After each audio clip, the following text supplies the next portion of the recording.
Valeria Dalmolín, que es docente coordinadora del Centro de Extensión Dorrego, es docente de nuestra casa de estudios, es licenciada en Trabajo Social, y bueno, para brindarnos algunas herramientas para poder comprender esta temática desde una perspectiva crítica, y vamos a también hacer un repaso de una experiencia que con Valeria compartimos ya desde hace algunos años en extensión, a partir de un proyecto que fue creciendo, que bueno, le vamos a ir contando en el transcurso del día. Hoy nos acompaña también, como siempre, Natalia Quiroga del equipo de extensión, y Paloma también,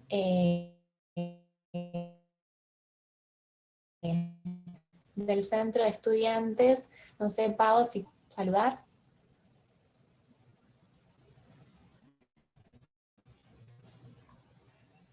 Ahí No te están, veo, Paloma, así que no sé si estás por ahí. ahí está. ¿Se me escucha? Sí, Hola. muy Ah, bajito. genial. Bajito, ahí. No, no, se te escucha bien, me parece que es Lu pobre que está teniendo bastantes Ah, problemas. bien. Sí, se Bueno, escucha bien, Pablo. nada, joya, genial. Queríamos desde SUR, el Centro de Estudiantes de la Facultad de Ciencias de la Salud y Trabajo Social, les queríamos agradecer por estar participando, bueno, a las disertantes primero que nada, y en segundo lugar a todos y todas las conectadas y los conectados que siguen apostando a la formación en medio de este contexto de pandemia y desde la virtualidad que es tan complejo. Y nada, celebrar que podemos seguir encontrándonos en estos espacios y aportando para ser mejores profesionales o futuros profesionales mucho mejores. Eso, por el momento. Vamos a ser cortitos.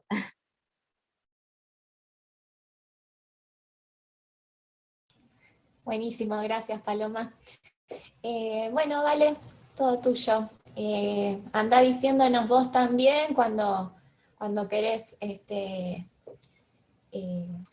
que cortemos o que pasemos también. Ya tenés autorizado para compartir pantalla.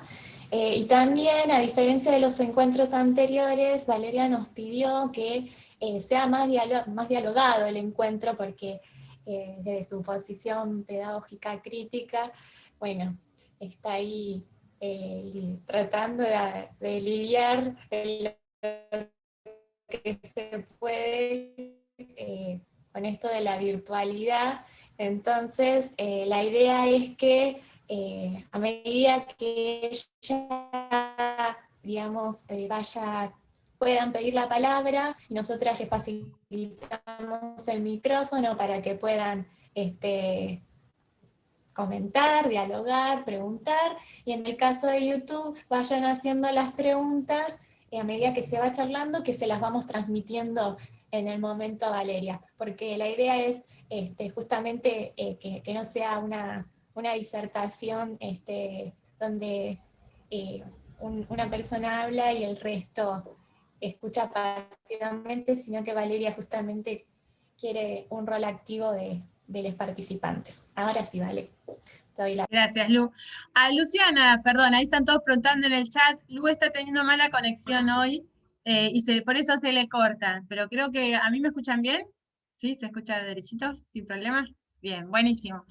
Bueno, primero que nada, agradecerles la invitación. Es un placer para mí, más allá de las corridas y de lo complejo de este contexto, poder compartir espacios así para la formación. Como ahí les compartía Luciana, a mí me hace mucho ruido esta idea de la clase magistral, ¿no? Y le compartí esas cuestiones a ella. Si nos lo hubiese permitido la pandemia, seguramente nos hubiésemos visto en un contexto más de taller y hubiésemos trabajado esto más desde la idea de disparadores y de construcción colectiva, porque seguramente todos aquellos que participamos de este espacio tenemos un montón de saberes previos, de experiencias, de opiniones que van a aportar mucho al espacio de formación. Así que en ese sentido, siéntanse libres de prender los micrófonos y hablar en cualquier momento. No es interrumpir, al contrario, es compartir e introducir por ahí algún eje, algún ejemplo o alguna inquietud que seguramente nos va a aportar a todos. Y por otro lado, también compartirles que, bueno, yo hoy pensé un posible camino para abordar la temática, la pensé obviamente centrando mi objetivo en la formación de grado. Quienes son estudiantes de la carrera de Trabajo Social saben que yo soy docente de esta universidad. Así que es una primera aproximación, ¿no? Y que tiene que ver con mi compartir como trabajadora social de la experiencia de trabajo territorial. Ustedes en el primer encuentro que estuvieron ahí con Graciela Tausé, ella les decía que, bueno, que nos aproximamos a problemáticas sociales complejas, ¿no? Y que las problemáticas complejas tienen una juxtaposición de diversos elementos que trascienden, obviamente, el abordaje de una sola disciplina o de una sola mirada. Así que, en ese sentido, yo les voy a invitar hoy a hacer un camino, ¿no? Que a mí se me ocurrió que para mí es interesante, no quita que haya otros tantos, ni que haya otra gente mucho más especializada en la materia. Simplemente yo les voy a poder compartir mi experiencia desde el laburo territorial y desde mi rol como trabajadora social, que es un lugar disciplinar específico, que quizás no lo es de otras disciplinas, que también tienen por lo menos una incidencia directa en la temática que vamos a trabajar hoy. ¿Sí? Como para arrancar, yo tenía ganas de hablar un poquitito de lo que son los derechos humanos desde una perspectiva crítica. Lu les compartió ahí que nosotras formamos parte de un equipo de extensión que se llama Defensorías Territoriales en Derechos Humanos, y más allá de empezar a trabajar directamente conceptos sobre lo que es la violencia institucional, la violencia de las fuerzas de seguridad y algunos elementos que vamos a ir analizando y experiencias, me parecía que el primer intento que teníamos que hacer era poner un poco en cuestión la idea de derechos humanos, ¿no? Y eso, en lo que tiene que ver con la disciplina del trabajo social, es como una bandera que no se toca, ¿no? Los trabajadores sociales, desde hace algunos años, cambiamos el día de nuestra disciplina al 10 de diciembre como Día de los Derechos Humanos, ¿no? Y creo que es una bandera que enarbolamos desde un montón de lugares. Hola, porque... Hola. ¿La persona que está hablando quiere compartir algo o es de casualidad? Bueno, cualquier cosa me interrumpe, ya lo saben que es eso. Bueno, ¿qué pasa? Los derechos humanos yo abrevo en perspectivas más decoloniales, de pensamiento, más nuestroamericanas, es una perspectiva en la que yo me he ido metiendo en los últimos años, y quienes trabajamos desde ese lugar, nos hace cierto ruido a veces la categoría de derechos humanos como una categoría inapelable, ¿no? Hay un autor que yo amo, pero con todo el corazón, que se llama Boaventura de Sousa Santos, ¿no? Y que él hace algunas preguntas bastante inquietantes respecto de la cuestión de derechos humanos. Dice, él se pregunta, ¿los derechos humanos sirven como bandera para luchar contra la exclusión? ¿Y por qué se pregunta eso? Por dos cuestiones. Uno dice, no se puede negar que el discurso de derechos humanos ha sido utilizado por diferentes sectores, por países, por organizaciones, para vulnerar derechos, ¿no? El discurso de derechos humanos ha justificado invasiones, ¿no?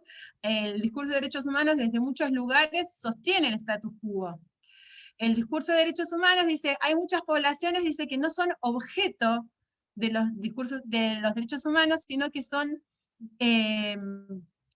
parte del discurso, ¿no? Lo voy a decir mejor porque me salió medio trabado, lo voy a leer mejor a Boaventura, así pobre no me reta. Dice, la gran mayoría de la población mundial no se constituye en el sujeto de los derechos humanos, sino en el objeto de los derechos humanos, ¿no?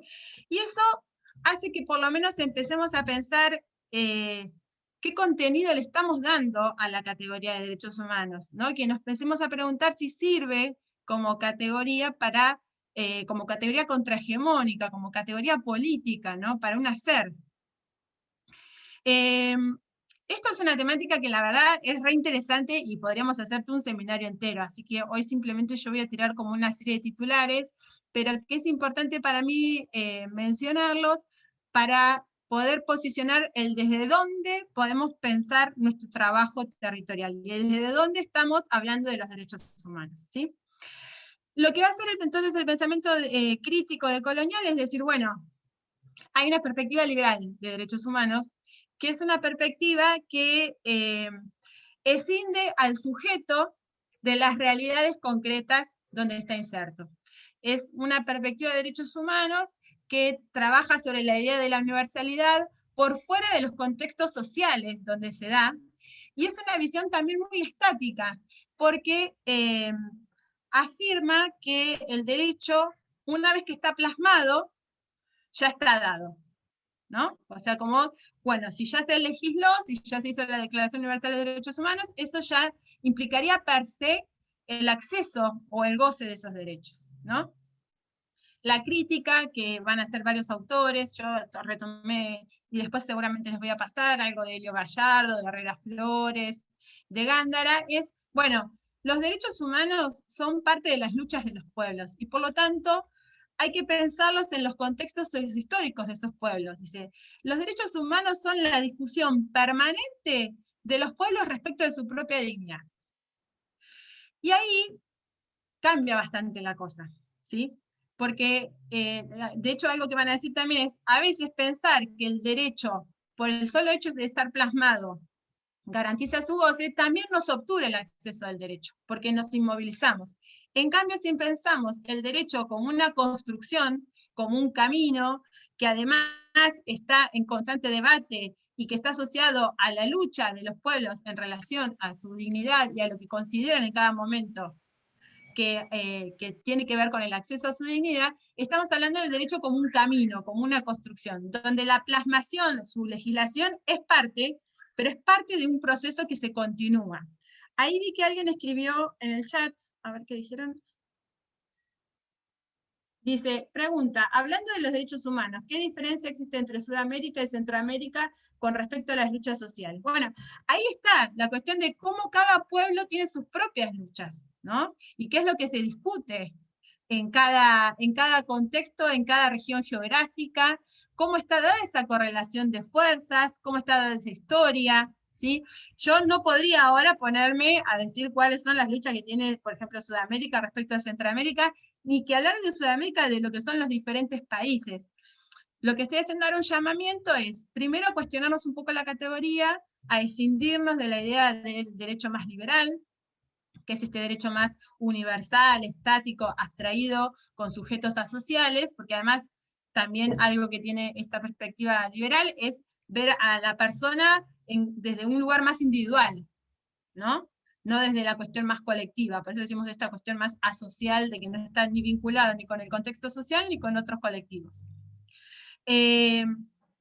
Por eso les decía, es una temática como para meterla así con muchas ganas, pero lo importante para mí a rescatar hoy es la idea del derecho como una construcción, como un camino, en el cual, como trabajadores sociales o como de otras disciplinas, tenemos un lugar, ¿no? Y en ese debate continuo del acceso y la dignidad por los derechos. Hay una frase a mí que me gusta de Elio Gallardo, dice, los derechos no son, ¿no? Son como estáticos, sino que hay que producirlos sociohistóricamente, ¿no? Entonces, en ese proceso es que nosotros nos insertamos, desde lugares preprofesionales, desde lugares extensionistas, desde diferentes disciplinas, desde organizaciones sociales, desde el propio Estado. Nos incorporamos en este derecho que está vivo y que hay que seguir debatiéndolo y luchándolo. Me voy a dejar ahí, ¿no? Porque es una temática además para abordarla con muchas ganas, y hay gente que obviamente habla muchísimo mejor que yo. Además hay también de lo que es en la perspectiva decolonial todo un abordaje más antropológico, ahí Rita Segato y otros autores se meten mucho con la idea también de la universalidad de los derechos humanos, y en esto de la idea de la universalidad o de ser un constructo occidental, cómo ese constructo vulnera los derechos de muchas comunidades, como pueden ser las comunidades originarias, ¿no? Pero bueno, como les decía, solamente como una especie de titulares, pero sí quedarnos con esta idea de qué contenido estamos dando a la idea de derechos humanos desde un pensamiento más crítico. Y ahora sí nos vamos a meter un poquito más en la temática que nos encuentra hoy, que es la de violencia institucional. Por ejemplo, si estuviéramos en taller, a ver el comentario, dice Natalia.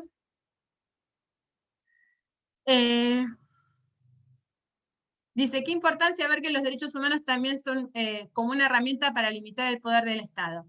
Sí, ahora lo vamos a abordar un poquito más, esta cuestión del rol del Estado respecto de los derechos humanos, ¿sí? Porque es un rol cuanto menos complejo y contradictorio, me parece. Pero bueno, para mí lo importante acá es no tomarlo como una bandera que no cuestionamos, ¿no? Y reconocer que tiene diversos usos.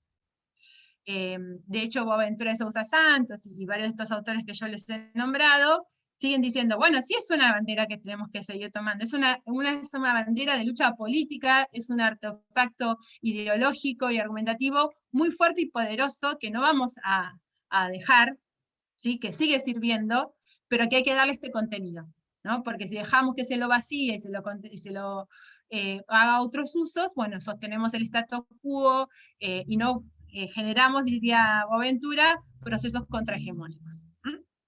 Bien. Ahora sí, entonces ya nos meteríamos a lo que nos toca hoy, que sería la idea de la violencia institucional. Como les comentaba, si estuviéramos medio en taller, yo les preguntaría qué saben de la violencia institucional, qué han escuchado, si ustedes participan de espacios. Si alguien tiene ganas de compartir eso, estaría re bueno. ¿Han trabajado sobre violencia institucional? Nada, a mí me gustaría saber algo de lo que piensan ustedes sobre lo que es la violencia institucional.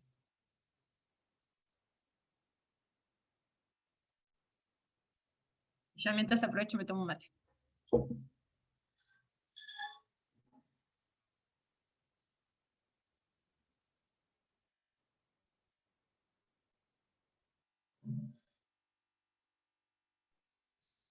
No veo a nadie, pero si alguien quiere tomar la palabra, habilitamos los micrófonos, así que estoy viendo si alguien levantó la mano. No es lección, no es lección, es conocer así, inquietudes o saberes previos, experiencias. Bueno, toma la palabra. Dale. ¿Cómo estás? Yo soy Constanza, formo parte de un grupo de extensión que es de educación sexual integral. Y bueno, nosotros en un momento no nos habíamos planteado como taller, pero surgió a partir de hablar de los derechos, el tema de la violencia institucional. Trabajábamos en el barrio Centenario.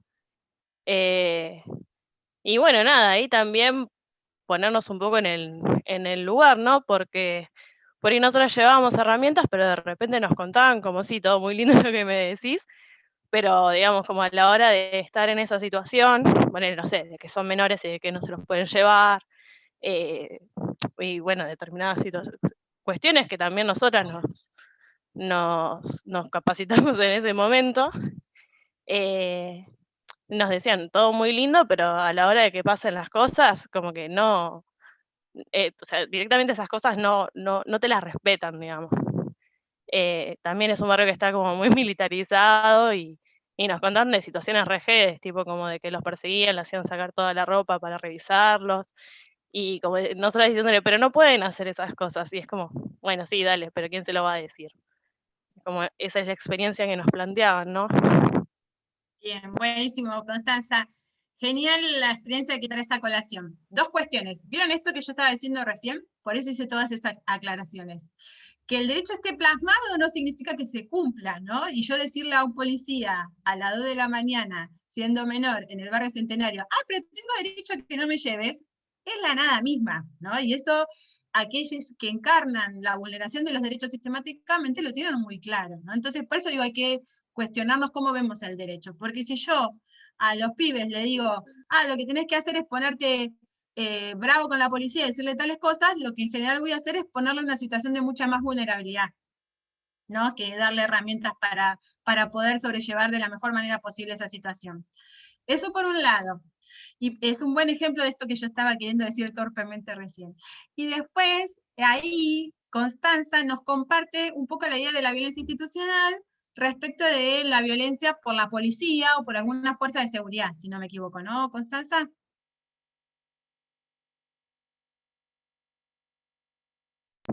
Sí, sí, tengo problemas Bien, para muy bien. silenciar el micrófono. A ver, acá hay un par de comentarios. Dice, creo que la violencia institucional aborda desde el poder, el uso y el abuso. Lo más irónico es que como tanta gente normaliza esa violencia institucional, como asegurando que por pertenecer a una clase social baja, militar, se merecieran esa violencia. Pasó en la pandemia como los barrios eran mucho más estrictos a la hora de controlar. Bien. ¿Alguien más que quiera compartir sobre cómo piensa la violencia institucional, o qué imagina, o qué experiencias tiene?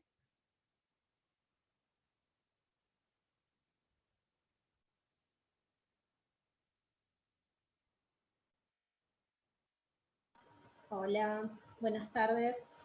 ¿Cómo están? Hola, Rocío. Bueno, por un lado, compartir que esto que vos decías, de que uno a veces va con el manual de los derechos y les dice, no, tenés que hacer esto para defenderte, y después los pones más en riesgo todavía, o nos ponemos más en riesgo todavía. El año pasado, el anteaño, una compañera me acercó a las defensorías territoriales, que también estaban participando desde extensión, y bueno, y nada, y desde ahí no tuve la posibilidad de involucrarme o de incorporarme, pero quedé muy interesada con la temática. Y por otro lado, en cuanto a violencia institucional, también siempre observo la parte de la violencia que se da por ahí en las instituciones médicas, como que se ve limitado el acceso a los derechos muchas veces, y bueno, creo que también es violencia institucional. Nada, acá contenta de participar. Buenísimo, Rocío, muchas gracias. Ahí Rocío ya trae, ¿vieron? Otra idea de la violencia institucional, trae otros actores institucionales que no son las fuerzas de seguridad, ¿no? Acá alguien en el chat, Susana, dice, imagino el maltrato en algunos geriátricos, ¿no? Bueno, yo les voy a compartir entonces ahora sí mi pantalla, y les voy a compartir algunas herramientas más conceptuales sobre esto. Como les vuelvo a decir, cuando quieran, abren el micrófono y vamos hablando. Valeria, discúlpame, un comentario antes de, mientras ¿Qué vas quieras? compartiendo la pantalla, porque como Lu sigue con algunos problemas técnicos, las personas que lo están siguiendo por YouTube, por ahí se les tilda un poquito. Entonces, para que este mensaje va para ellos, que les compartí en los comentarios el acceso a la charla de Zoom, que todavía tenemos espacio acá para que se sumen, así que pueden buscarlo y sumarse acá al Zoom. De todas maneras, la estamos grabando también a la reunión, y cuando terminemos, en todo caso, subimos el video completo para quienes no pudieron verlo por alguna dificultad técnica. Así que bueno, gracias. Bueno, buenísimo. Acá de paso leo un comentario que dice Natalia. Hace unos cuantos años hubo un desalojo importante en el barrio El Martillo, lugar que estaba lleno de familias, niños y policía. La policía arrasó con todas balas de goma, plomo, con caballería y el paso de los caballos por encima de los compañeros. Bien. Bueno, fíjense cómo fueron saliendo diferentes concepciones de lo que es la violencia institucional, y eso no es casual, ¿no? Mientras les comparto la pantalla, a ver si todo sale bien. Ah, tengo que poner acá compartir pantalla, ¿no?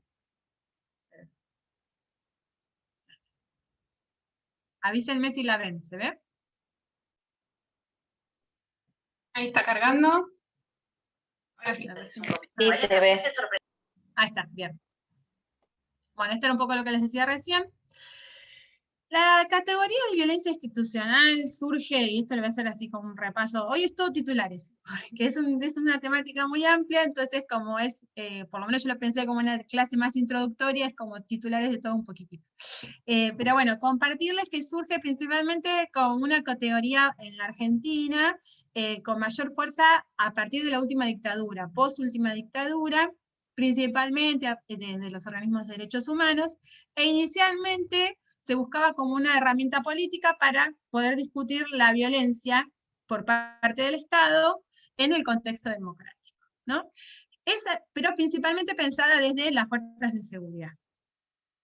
Esa categoría se fue ampliando, y en la actualidad hay como un mayor consenso de hablar de la violencia institucional como la violencia que puede ejercer el Estado desde diferentes instituciones, como ahí traían a colación recién algunas compañeras, ¿no? Desde el Poder Judicial, desde un geriátrico, desde la escuela, desde los hospitales, ¿sí? Ahí yo les traje una definición, que es de Piovani y Salvia, que son sociólogos argentinos bastante reconocidos, que dicen, bueno, alude a todo tipo de violencia ejercida en instituciones, ya sea material o simbólica, que redunda en respuestas insatisfactorias para determinados individuos o grupos sociales. Abarca también desde abusos cometidos en virtud de relaciones desiguales de poder entre usuarios y funcionarios dentro de las instituciones, hasta una noción de daño físico intencional fruto del racismo, sexismo y otros estigmas, ¿sí? Esta es una concepción amplia de la violencia institucional, donde la asocia a una violencia estatal, pero una violencia estatal de diferentes lugares. Como podemos decir ahí, con situaciones de violencia de género, cuando un médico no te explica y no te trata bien respecto de tus derechos. Bueno, sabemos que hay muchas formas de vulnerar los derechos. Pero lo importante es reconocer acá algunas cuestiones. Una, que cuando estamos hablando de violencia institucional, estamos hablando de una violencia ejercida desde el Estado, a través de sus instituciones. Y ahí una compañera creo que recién hacía referencia a la cuestión del rol del Estado. Acá hay una cuestión que por lo menos es contradictoria, porque estamos diciendo, bueno, el Estado es quien me viola el derecho, ¿no? Quien me violenta desde algún lugar, pero es también el mismo Estado quien está encargado de prevenir, detectar y castigar esos fenómenos de violencia, ¿no? Ahí es como pareciera una contradicción. Yo muchas veces le tengo que pedir al propio Estado que que castigue al propio Estado, ¿no? Y ahí me parece importante reconocer algunas cuestiones. Primero, por un lado, ¿qué visión de Estado tenemos? ¿No? Porque hay algunas posturas teóricas, con las que yo no comparto en este momento, que ven al Estado como el eterno enemigo, ¿no? Como al Estado que responde solamente a un sector social, entonces ahí ya no hay posibilidad de diálogo. Yo, por lo menos, entiendo al Estado como un campo complejo donde hay diferentes actores que son heterogéneos, que tienen diferentes agendas, o sea, el Estado hay que pensarlo con esa complejidad, y que se producen brechas donde es posible actuar o no actuar. Y esto, en el rol de la profesión, a mí me parece que es importante reconocerlo, porque nosotros somos el Estado. O sea, los trabajadores sociales, por lo general, no sé cuánto, habría que sacar la estadística, pero un 90-95% somos empleados a partir del Estado. O sea, somos el Estado, somos estas instituciones que muchas veces se están criticando. Entonces también tenemos que desde ahí reconocer que nosotros podemos ser aliados o aliadas en esa brecha de poder construir un Estado más democrático donde no haya tanta vulneración de derechos. Y en la idea esa de la brecha, o del intersticio, o de la coyuntura que posibilita que se generen ciertos cambios al interior del Estado, también está el rol de las organizaciones sociales y de los organismos de derechos humanos, que no necesariamente son parte de ese Estado, ¿sí? Obviamente, a partir de los casos que ha habido de las últimas dictaduras en Latinoamérica, de muchos abusos muy fuertes que ha habido, se han creado organismos supranacionales, internacionales, de defensa de derechos humanos, que muchas veces actúan e interceden ante violaciones concretas, pero también está el rol de las organizaciones y los movimientos sociales en los territorios, que tienen un lugar muy fuerte en esta lógica que yo les compartí al principio de el derecho como una construcción, ¿no? Como algo que vamos militando en su apropiación o en su cumplimiento. Perdón que veo que alguien está escribiendo acá en el chat, ahora que comparto pantalla. ¿Querés que te lo vaya leyendo? No lo ves, ¿no? Ahora sí, ahora lo veo, porque se me prendía como una cosita. Perdón, decía, ¿qué pasa cuando las violencias ocurren dentro de los centros de acogida de menores? Si es en donde las entidades encargadas del centro deben resguardar la integridad de ellos mismos o vulnerar sus derechos. ¿Ven? Por eso les digo, es un rol por lo menos contradictorio que hay que analizar también. Porque después les voy a compartir, pero el fin de semana hubo una situación de abuso policial bastante fuerte contra un militante de Barrios de Pie y su familia. Yo integro también la mesa de violencia institucional de los comités barriales de emergencia, y dentro de esa mesa participan funcionarios o gente que tiene, que trabaja dentro de los organismos de derechos humanos de la nación y de la provincia, ¿no? Y con ellos hicimos algunas presentaciones. Entonces, fíjense, este rol contradictorio que estoy diciendo se plasma muy claramente. Por un lado, la policía fue la que vulneró terriblemente a este militante y su familia, y por otro lado era el propio Estado ahora que empezaba a hacer acciones en contra de esos policías que intervinieron el fin de semana. Nada, como para dejarlo ahí en reflexión y en pensar también nosotros cómo construimos entonces esas brechas, cómo construimos alianzas que nos posibiliten el acceso a nuevos derechos o la garantía de los mismos, en el caso de un hogar, en el caso de la institución que sea. Igualmente, en el caso que vamos a trabajar hoy, vamos a trabajar principalmente lo que es la violencia de las fuerzas de seguridad. ¿Por qué yo estoy hablando de fuerzas de seguridad y no solo de la policía? Porque existen varias fuerzas de seguridad, no solo la policía, sea bonaerense, federal o local, sino está la gendarmería, están los agentes penitenciarios, están las fuerzas especiales, ¿sí? Hay toda una serie de fuerzas de seguridad que se integrarían dentro de lo que nosotros muchas veces llamamos la violencia policial. Pero bueno, ahora voy a avanzar un poquito en eso. No puedo ahora pasar la pantallita. Ahí está. Bien. Dos cositas nada más. Pensar que la categoría de violencia institucional siempre ha tenido un fuerte componente de acción, ¿sí? Ahí Pita dice hay que pensarlo como categoría política local, que implica que ha sido desde un inicio pensado como una categoría que nos ayude a los organismos de derechos humanos a avanzar en situaciones concretas, ¿sí? No es una categoría que se ha pensado principalmente desde términos muy teóricos solamente, ¿no? Se la ha ido construyendo y se la ha ido investigando, avanzando en su formulación, pero siempre acompañada de procesos y acciones concretas, ¿no? Y eso me parece que es muy importante.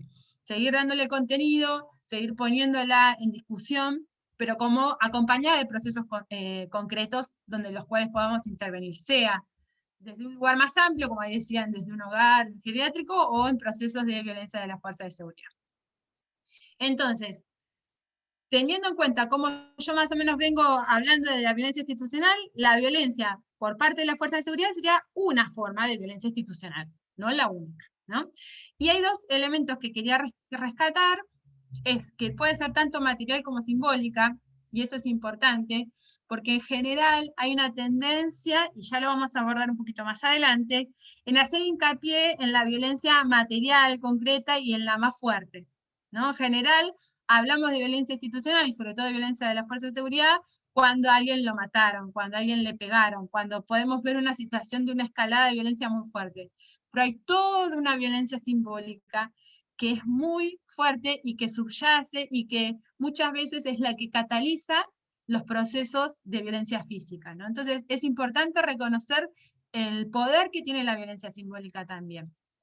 Y que también puede ser por acción o por omisión. Y eso también nos ayuda a complejizar un poco la mirada a la hora de pensar la violencia. Desde el CELS, desde el Centro de Estudios Legales y Sociales, vienen trabajando y militando fuertemente contra la violencia de las fuerzas de seguridad y la violencia institucional en general, y ellos hacen un montón de aportes, creo que están algunos textos en la biografía. Yo quisiera rescatar dos que me parecen centrales a la hora de pensar esta idea de la acción o de la omisión. Ahí vi que hay otro chat. Dice, para los trabajadores sociales investigan y trabajan arduamente, mientras tanto esas personas vulneradas quedan al vaivén de las brechas. No entendí muy bien lo que quisiste decir, Sofía, si lo querés, porque no quiero decir cosas que no estés diciendo. Bien. En esto de la acción o la omisión, lo que aporta mucho el CELS es que las fuerzas de seguridad, dice, administran las violencias en los territorios. Y eso implica otras acciones que no implican que ellos directamente tengan un rol, ¿no? Si me dejan. Bien. Desde el CELS dicen, bueno, hay que reconocer también que hay una terciarización de las violencias o una delegación de las violencias. ¿Qué sería esto? Que ante determinadas situaciones, muchas veces, los agentes estatales, y específicamente estamos hablando ahora de las fuerzas de seguridad, delegan la violencia en terceros, en particulares. Esto puede ser el caso de que en un penal, ante determinada situación, en vez de ir ellos a pegarle o a matar a cierta persona, lo mandan a otro interno, ¿sí? A otra persona privada de la libertad. Puede ser que en una marcha donde se quiera reprimir, se mande a terceros que no son policías a empezar a pegar para empezar a generar disturbio, ¿sí?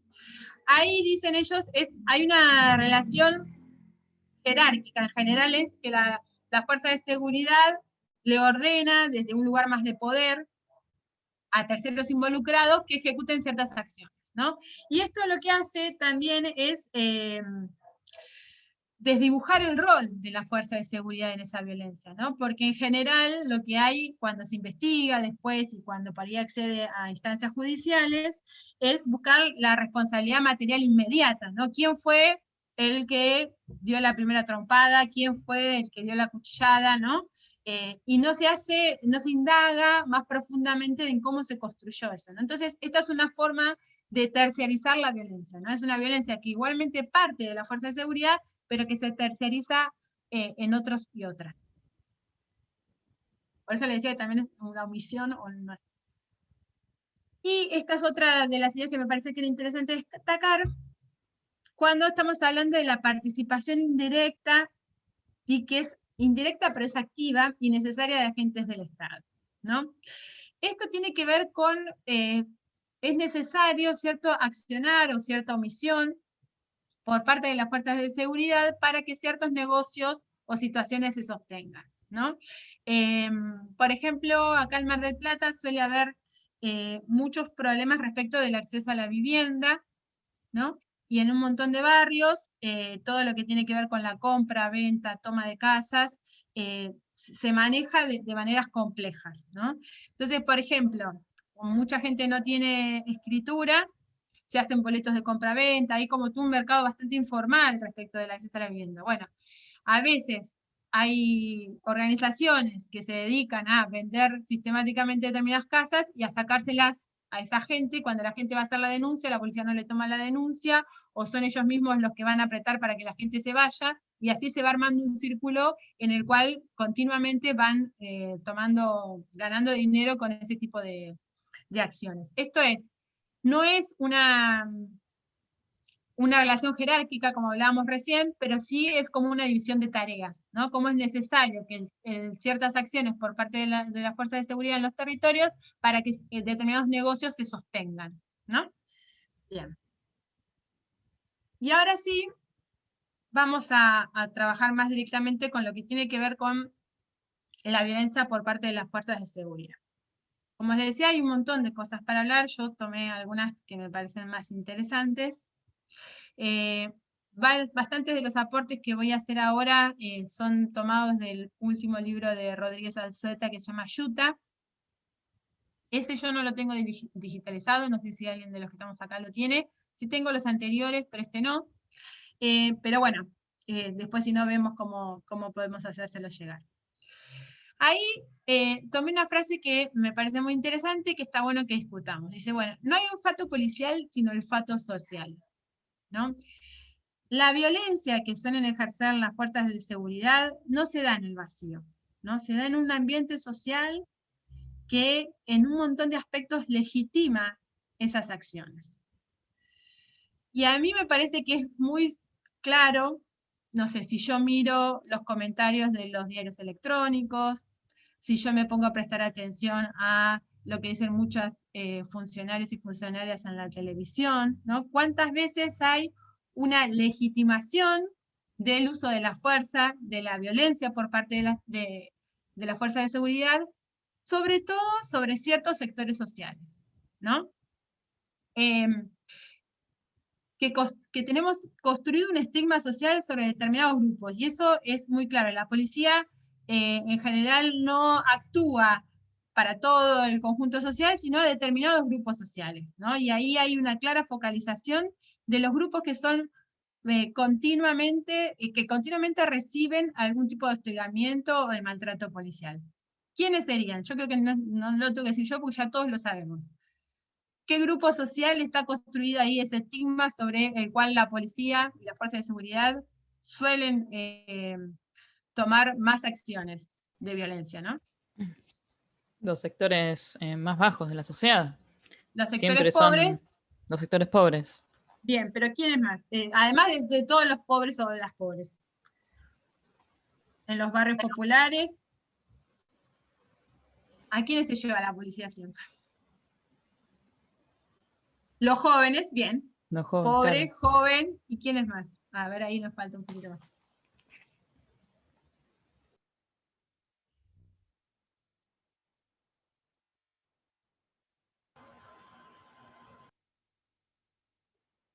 Pobre, joven y...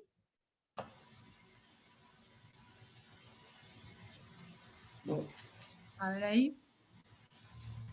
Sectores vulnerables, sí. Los diferentes. Bueno, pero ¿a quién construimos socialmente como el diferente? ¿A quién construimos como el otro y el otro peligroso, no? Porque eso es... A los grupos organizados. Hombres, dice Micaela, ¿sí? En general son sectores populares, jóvenes, varones y morochos, ¿no? Alceta dice, el blanco es el negro. El blanco de la violencia policial es el negro.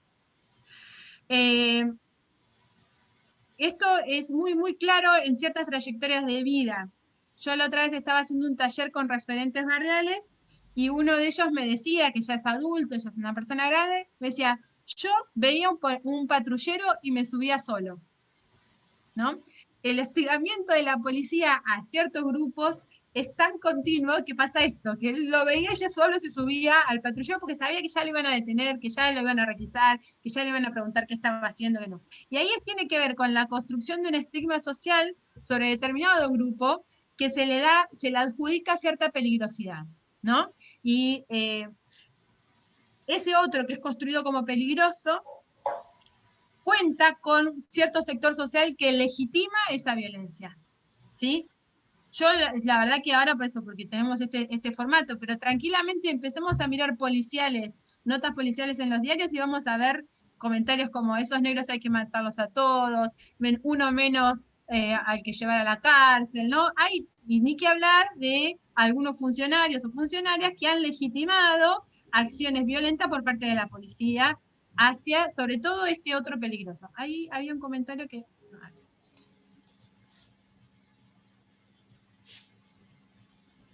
Dice, esto que estás diciendo me hace acordar algo que leí sobre criminología crítica, sobre los imaginarios sociales del delincuente, cómo se va construyendo y produciendo en función del contexto.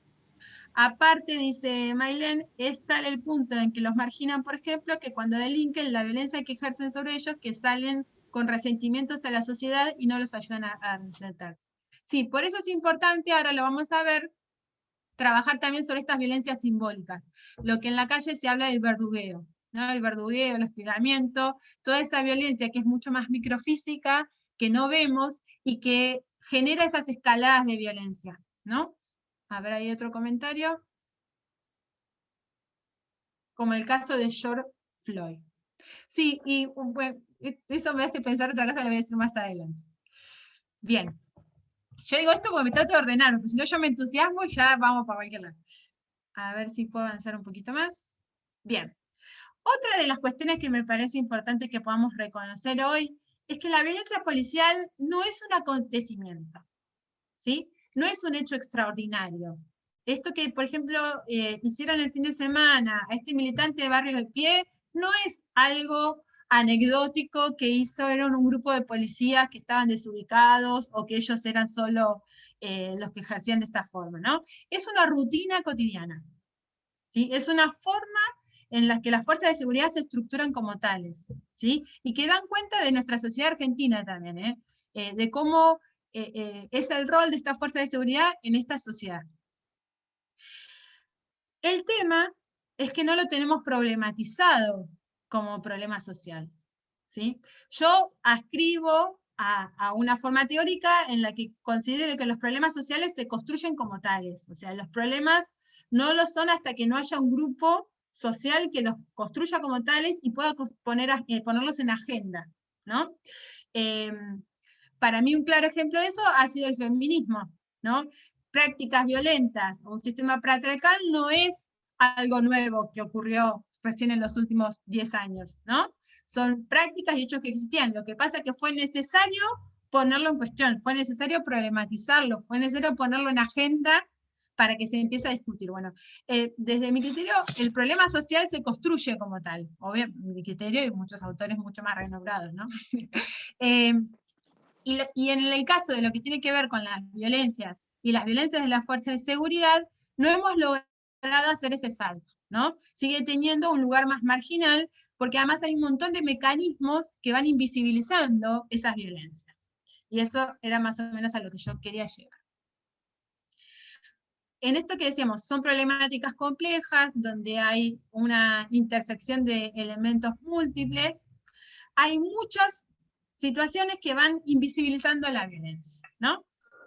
Por un lado, las propias maniobras de ocultación que realizan las fuerzas de seguridad. Si hay algo que decimos cuando tenemos algún caso de violencia policial, es mientras más rápido podamos accionar, menos posibilidad tiene la policía de armar la causa, ¿no? De armar alguna estructura que avale o permita ocultar lo que sucedió, ¿no? Muchísimos casos podemos nombrar en los que se ha baleado, se ha quitado la vida a jóvenes y se le han puesto armas como para justificar que era un enfrentamiento, bueno, etcétera, etcétera, ¿no? Existe, primero, por parte de la fuerza de seguridad, maniobras de ocultamiento, eso es real, y es una también de las formas de empezar a invisibilizarlo. Otra son los medios de comunicación.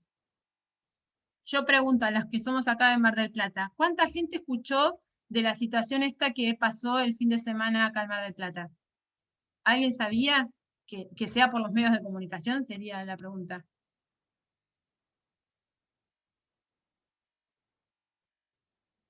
Yo las pausas aprovecho para tomar mate.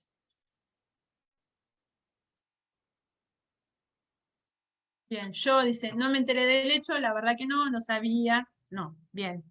Les cuento rápidamente, porque estoy haciendo mucha mención. El fin de semana entraron a allanar en orden de allanamiento la vivienda de un militante de Barrios de Pie. Entraron obviamente a la fuerza, rompieron, les golpearon. Es una práctica que la policía suele tener de allanar sin órdenes de allanamiento, como una forma de hostigar, como una forma de intimidar, ¿no? Fíjense que ahí Natalia dice por medio del Facebook, ¿no? En general yo también, yo me enteré porque me lo mandaron por WhatsApp, ¿no? Muchas veces los medios de comunicación, salvo situaciones muy extremas de violencia, tampoco lo comunican, porque no está instalado por un montón de cuestiones. Entonces también un mecanismo para invisibilizar esta rutina de acciones por parte de la fuerza de seguridad son los medios de comunicación. Otra es la naturalización por parte de los implicados. Y eso me parece que también es muy cotidiano. Los sectores vulnerables, los sectores más populares, tienen trayectorias vitales en las que muchas veces son una sumatoria de violencias institucionales de diferente tipo, ¿no? Toda su vida ha sido una gran violencia institucional, por así decirlo, un inacceso total a derechos, por lo cual es bastante entendible que muchas situaciones se naturalicen. Cuando yo me crié y viví siempre en contextos de violencia y donde he visto estas situaciones por parte de la fuerza de seguridad desde que más o menos existo, lo tiendo a naturalizar, a pensar como los pibes dicen, son las reglas del juego, ¿no? Son con lo que uno se tiene que bancar porque es parte de la vida. Y eso es muy importante, empezar a trabajar la idea de la desnaturalización. Porque hasta que no lo desnaturalicemos no lo vamos a problematizar, hasta que no lo problematicemos no lo vamos a poder poner en agenda. El año pasado, en un conversatorio que también que se había construido acá desde la Secretaría de Extensión, que estábamos charlando con Juan Tape, con un par de jueces que participaron muy amablemente del espacio, ellos daban cuenta de los mecanismos institucionales para poder hacer las denuncias sobre la violencia institucional. Yo decía, bueno, está buenísimo, hay que tenerlos, obviamente, pero ¿sabes cuántas situaciones de violencia hay que no te van a llegar nunca porque la gente no las va a ver como violencia? Ni que hablar de lo que son las violencias morales, las violencias simbólicas, ¿no? En general solamente se denuncian las situaciones de violencia física extrema y algunas, ¿no? Así que los procesos de naturalización, yo siempre que hemos hecho algunos talleres con Luciana en el marco de las defensorías territoriales, cuando empezamos a sacar el tema, sale lo que yo digo es el anecdotario. Todo el mundo te empieza a contar alguna experiencia. Ah, mi vecino el otro día le entraron, esto del allanamiento sin orden de allanamiento, lo he escuchado un montón de veces. Ah, no, la otra vez agarraron a las trompadas del pibe tal, ¿no? Pero se cuenta o se relata más desde el lugar de la anécdota y no desde el lugar de un problema, salvo cuando ha sido tan fuerte la situación de violencia y que muchas veces llega a la muerte, que ahí sí empieza la denuncia o por lo menos el cuestionamiento. A ver un mensajito del chat. Bien, dice, a veces no te das cuenta que fuiste violentado por un largo tiempo o hasta que puedes contarlo. Es verdad, sí, hay muchos procesos de naturalización. Y en ese sentido, yo creo que quienes somos trabajadores sociales tenemos un laburo que hacer, tenemos que ponerlo en cuestión. Cuando ocurren estas cosas no tenemos que dejarlas pasarlas, tenemos que empezar a mirarlas, ¿no? Por así decirlo. Después, otro mecanismo de invisibilización de la violencia es asociarlo solamente con la violencia física. Esto que decíamos, solamente cuando hay un golpe, cuando se mata a alguien, decimos que hubo violencia policial. No, hay muchas otras violencias, y en eso el texto que yo les decía de Utah lo elabora mucho, y habla de cómo estas violencias, este verdugueo, este hostigamiento, van construyendo subjetividades, ¿no? Esto decimos, principalmente sobre quienes está construido el estigma, que son los pibes de los barrios pobres, varones, con ciertos rasgos fenotípicos, cómo se va construyendo una trayectoria vital en la que el hostigamiento es parte de la vida, ¿no? Y decía, bueno, genera sensación de impotencia, de bronca, muchas veces el verdugueo genera situaciones de violencia física y es buscado por parte de las fuerzas de seguridad para justificar esa violencia física, ¿no? Entonces es importante también empezar a mirar toda la dimensión simbólica, ¿no? Porque si no la miramos, no la podemos denunciar, no podemos hacer justicia, y es una violencia que va generando ahí, alguna compañera dijo, mucho resentimiento, mucha bronca, va haciendo el caldo gordo para poder generar otras violencias. Y para mí también otro mecanismo de invisibilización de la violencia es el miedo. Y es un miedo muy real y muy concreto, porque es un miedo muchas veces contra la propia existencia o de las personas a quienes queremos, el miedo a la violencia física, más cuando los casos de violencia por parte de las fuerzas de seguridad después se suman a violencias de otras instituciones que no actúan. Entonces, el miedo a exponerme, a que la policía después esté en la puerta de mi casa, que además en eso son muy capaces. El año pasado hubo una situación en el contexto del COVID, en el barrio de las Américas, donde una familia había ido a la plaza y eso justificó que se llevaran a los papás detenidos, que les pegaran. Bueno, fue una situación muy, muy violenta que salió en los medios, que abordamos desde varios lugares, pero que saben que la policía después estaban todos en la puerta, los patrulleros en la puerta de la casa de las familias, ¿no? Que habían sido implicadas. Eso te genera un miedo terrible, o sea, los tenés ahí mirándote, diciendo sabemos dónde vivís, no te hagas el vivo, o sea, es muy real y muy concreto ese miedo, y más cuando no se sabe si vamos a tener garantías por parte de otras instituciones. Entonces, ese miedo también hace que mucha gente no hable, que mucha gente no actúe, que no avance, ¿sí? ¿Algún comentario o algo que quieran hacer?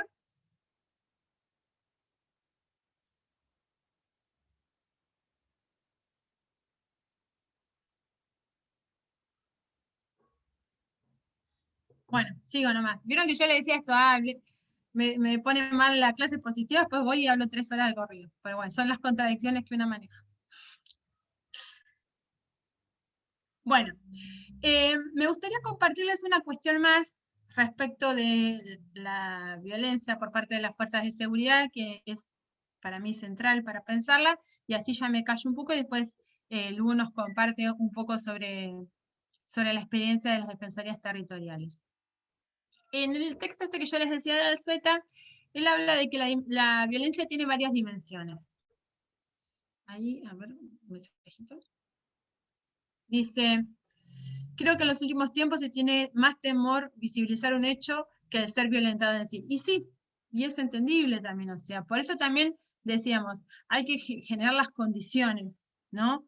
Porque si pensamos desde un lugar idealista o desde un lugar así del derecho estático, a veces lo que hacemos es poner más en riesgo a las personas que ya fueron violentadas o vulneradas, ¿no? Entonces hay que ser muy estratégico respecto de las acciones que se van tomando y de cómo vamos trabajando la situación.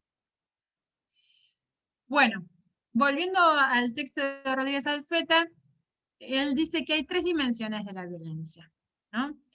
Dice, hay una violencia que es instrumental, hay una violencia que cumple un fin, que tiene un objetivo, ¿no? Lo hago para que vos hagas tal cosa o para que no la hagas, ¿no? Pero es bien concreta. Ahí dice también una violencia que es lúdica. Dice, no hay que olvidarse, dice que la violencia emociona, que la violencia te saca del aburrimiento. De hecho, en el texto ese, después trabajan cómo muchas veces las situaciones de violencia tienen que ver con que la policía está aburrida, porque vieron que tienen que estar horas y horas a veces patrullando o parados en una esquina. Dice, no hay que olvidarse que a veces también tiene un sentido más lúdico. Perdón, tengo el gato acá que me está molestando. Y después dice, hay una dimensión de la violencia que es expresiva. Y ahí es donde a mí me gustaría detener un poquito más. Dice, la violencia comunica algo. Y ahí, yo creo que me anoté un par de cositas.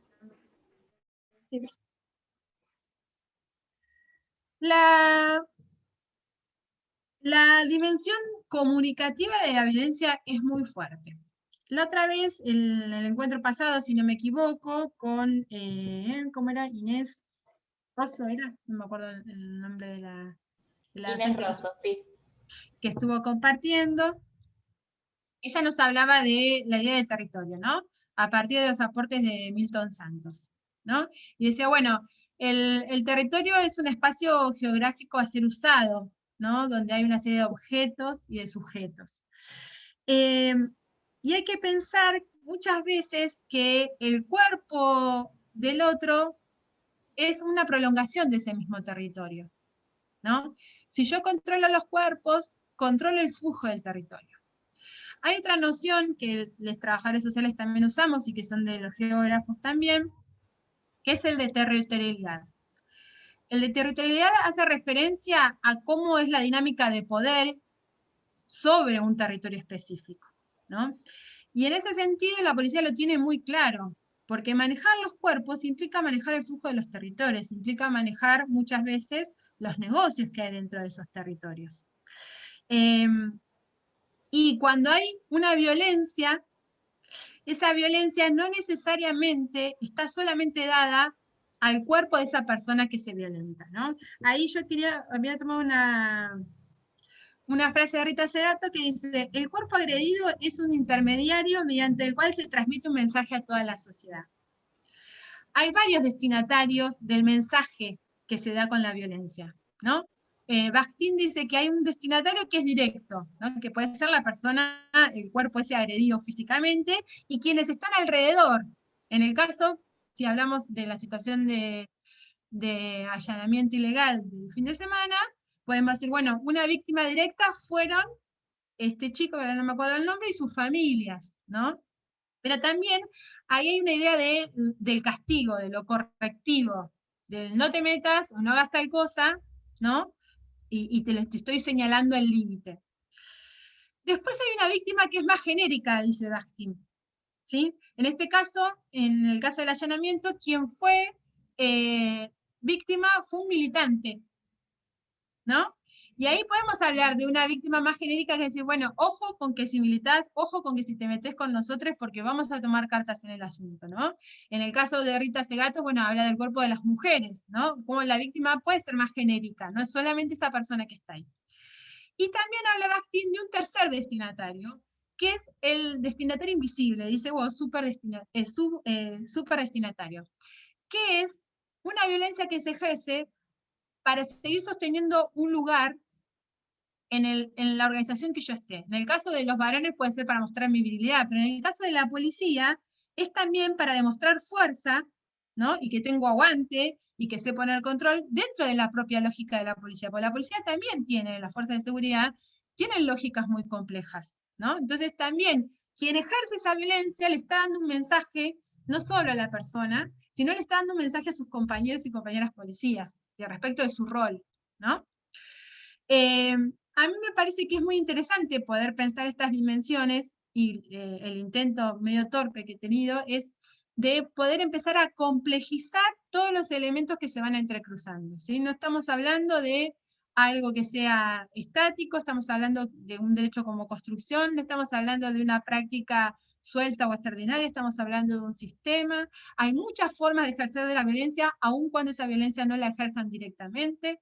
Esa violencia construye subjetividades, no es solo material, es simbólica, esa violencia genera mensajes a la sociedad, sostiene territorios y construye territorialidades. Bueno, ahí me voy a callar, así no hablo tanto, y antes de darle la palabra a Lu, quería ver si alguien quiere decir algo, y si no ya pasamos directamente a compartir un poco de la experiencia del proyecto de defensorías territoriales.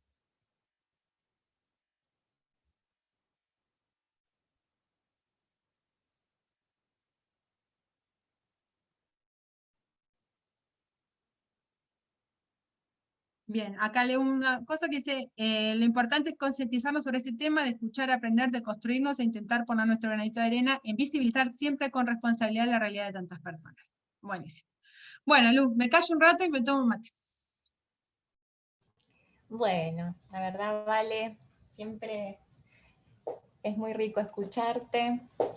Voy a compartir pantalla. Hice un power que no es tan lindo como el de Vale, pero ¿ahí ustedes están viendo? Bien, lo Sí, hago. Lu.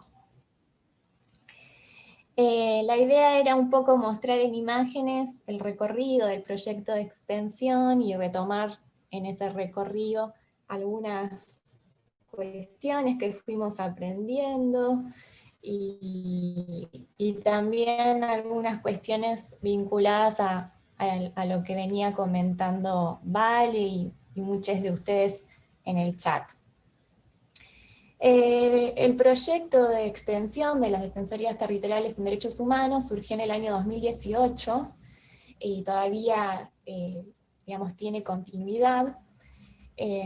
Y fue, digamos, una experiencia que fue surgiendo de, a ver, si pongo así creo que se ve mejor.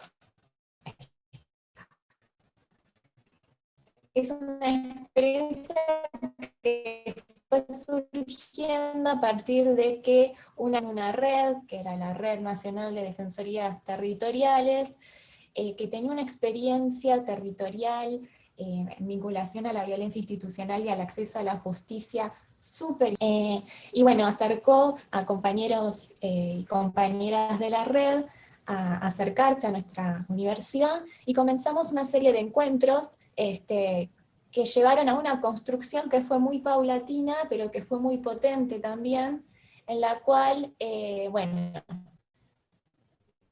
venían, digamos, referentes de la red a capacitarnos y a contarnos su experiencia, a formarnos en cuestiones que tenían que ver con, bueno, cómo actuar ante una situación de violencia institucional, no ya partiendo de esta idea de, bueno, tus derechos son, como decíamos recién, ¿viste? El manual de los derechos, sino, bueno, en concreto, qué hacer ante una situación de violencia institucional y cómo promover de alguna manera la organización barrial para poder contener esa situación de violencia institucional. Formamos un equipo interdisciplinario, Vale se acercó enseguida también como centro de extensión. Vale es la directora del proyecto en todos estos años.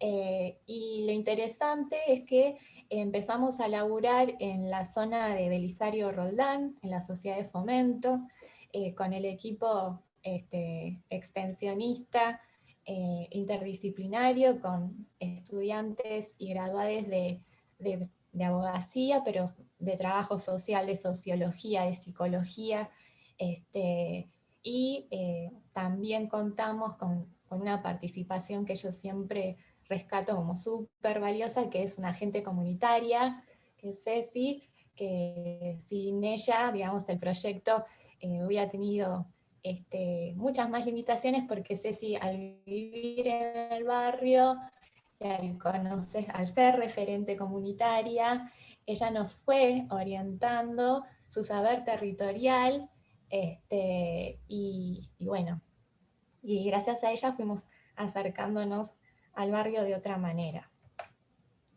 Estas son reuniones que se empezaron a hacer, primero, digamos, bueno, tratar de entender qué era este dispositivo de las defensorías territoriales, y empezar a hacer reuniones, digamos, con algunos actores, que es lo que dio lugar a que se creara la Defensoría Territorial, digamos, como proyecto de extensión, pero también que surgieran otras 2 defensorías territoriales comunitarias en la zona sur y en la zona oeste, digamos, sudoeste.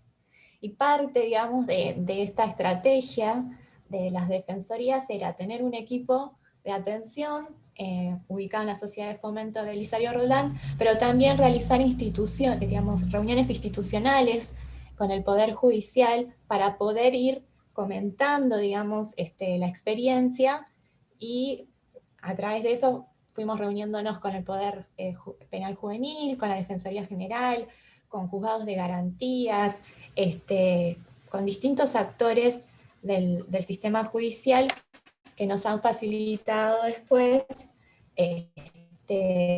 poder resolver casos concretos, ¿no? Acercarnos a la justicia desde otro lugar. Ahí tenemos Sociedad de Fomento. Creo que Connie está presente acá, que es una de las compañeras que nos acompañó del día 1. También, digamos, como parte de la estrategia, era, bueno, tener el equipo de atención que funcionaba una vez por semana en la Sociedad de Fomento. Después, estas reuniones institucionales donde vamos a conocer el proyecto de extensión, pero donde además también íbamos obteniendo teléfonos, o generalmente, digamos, los operadores del sistema judicial se ponían a disposición, y ante alguna situación podíamos comunicarnos con ellos, sobre todo en situaciones que a lo mejor pasaban un fin de semana y había que actuar rápidamente.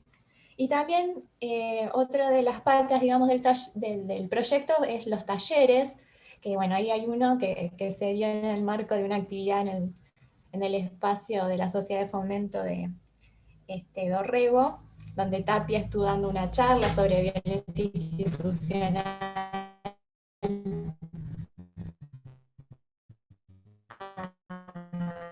a jóvenes. Tapia, que es un juez de garantías, un gran activista de los derechos humanos, a quien le estamos muy agradecidas siempre porque nos van acompañando. También hicimos talleres en el barrio El Martillo.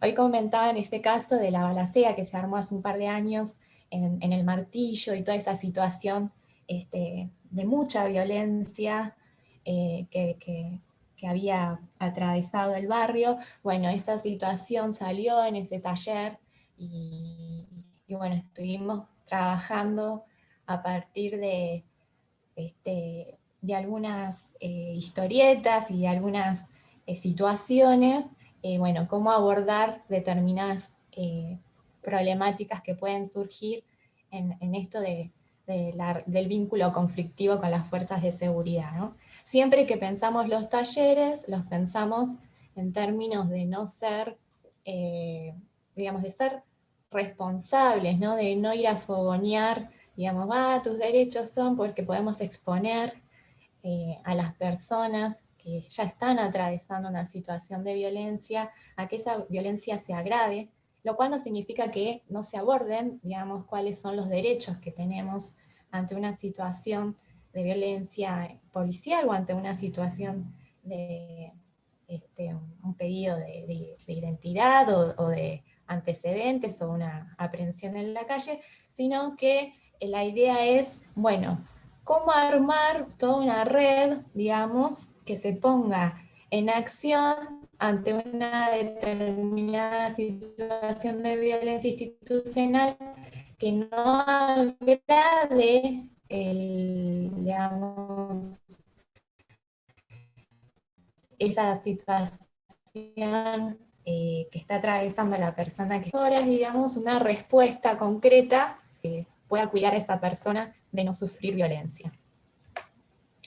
Esto también es parte de, bueno, del recorrido durante el 2018, donde la red venía también a la sociedad de fomento, donde las compañeras participaban de distintas actividades contando, digamos, un poco de qué se trataba el proyecto de extensión y el dispositivo. Y durante el 2019 renovamos, digamos, el proyecto, le dimos continuidad, que se llamó, bueno, Defensorías Territoriales en Derechos Humanos, Estrategia de Promoción de Acceso a la Justicia, donde el trabajo ya empezó a ser más territorial, ¿no? En el primer año fue consolidar un poco el equipo, ir armando, bueno, elegir el lugar, ir formándonos con la red. En esta etapa, y participábamos de distintas actividades barriales. Ahí tenemos, por ejemplo, un festival que se hizo en Belisario Roldán, donde se llevaban también los folletos y se contaba del dispositivo. En Barrio Pasaje Caribe, también en una campaña de vacunación. En Bosque Grande, en otro festival que se había realizado. La idea era ir difundiendo, porque también nosotras estábamos en un espacio físico que era la sociedad de fomento, digamos, donde funcionaba el equipo de atención, pero era muy difícil que se acercaran vecinas porque, bueno, todo esto que comentaba Valeria de la naturalización, también de la desconfianza, ¿no? De, bueno, ¿quiénes son estos o estas?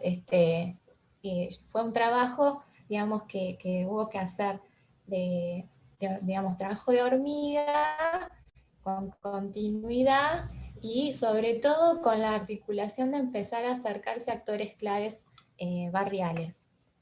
Acá tenemos más del 2019, donde seguimos reuniéndonos también con operadores judiciales, donde también el equipo extensionista comienza a sistematizar la experiencia, ¿no? Presentando artículos, presentándose a ponencias, digamos, pensando la extensión crítica, no solamente, digamos, de esta de este área, sino también de reflexionar sobre la praxis, ¿no? De lo que se iba haciendo.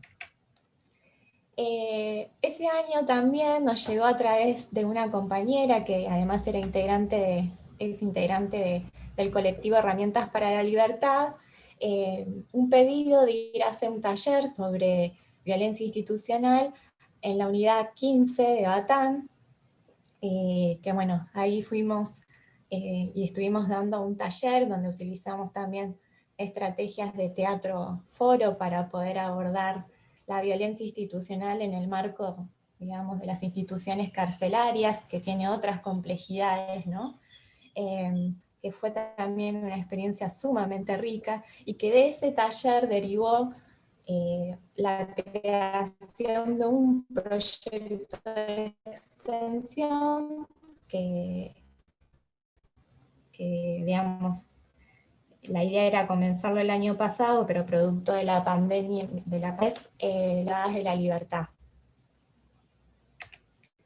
Bueno, después también el rol de las compañeras extensionistas que fueron participando en congresos de extensión, que se fueron, digamos, empoderando y también problematizando en distintos espacios el trabajo comunitario y la experiencia extensionista.